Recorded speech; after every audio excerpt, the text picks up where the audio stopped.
Hello বন্ধুরা, good morning. দেখো এখন 10টা বাজে, তাই সবাইকে গুড মর্নিং জানালাম। দেখো গাছের কাছে চলে এসেছি।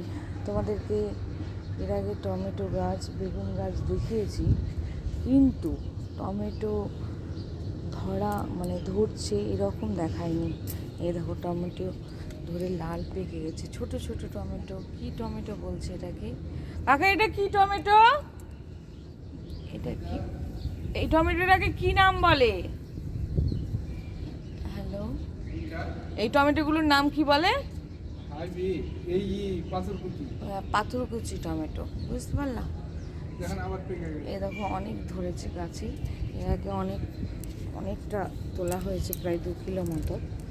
এরকম বেগুন দেখতে পাচ্ছ তোমরা, ছোটো ছোটো সরু সরু বেগুন গাছ দেখিয়েছিলাম। এরকম বেগুন উঠেছে, এই দেখো দান, এই দেখো। হ্যাঁ, এই দেখো বেগুন।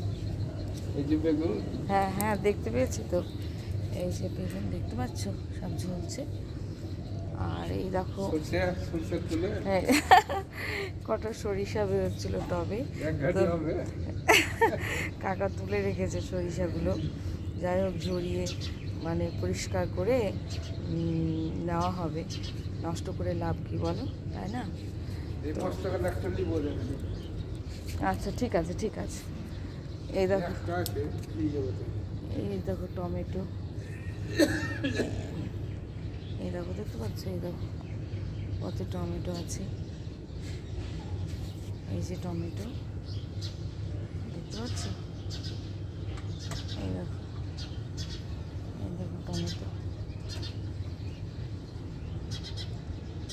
এভাবে এখানে কাঁচা কাঁচা টমেটো দেখতে পাচ্ছ নিশ্চয়। গাছ ছোবো না আমি, যেহেতু আমি স্নান করিনি, সেই জন্য আমি গাছ নামি না। এভাবে দেখতে পাচ্ছ টমেটো ধরেছি। গাঁদা গাছগুলো সব শুকিয়ে গেল, যেহেতু ফুল শেষ হয়ে এসছে। আর এই দেখো ওই পাতাবাহারের যে গাছটি, খুব সুন্দর দেখতে লাগছে। আর তোমাদের কালকে দেখিয়েছিলাম কুলের আচার, আচার দেখিয়েছি তো। দেখো, দেখো কুল, শুকনো কুল, এগুলো রেখে দিয়েছি কিছুটা, মাঝে মধ্যে ডালে টক খাবো বলে। ভালো লাগে শুকনো কুল দিয়ে টক খেতে, তো এরকম রেখে দিয়েছি, বুঝতে পারলাম।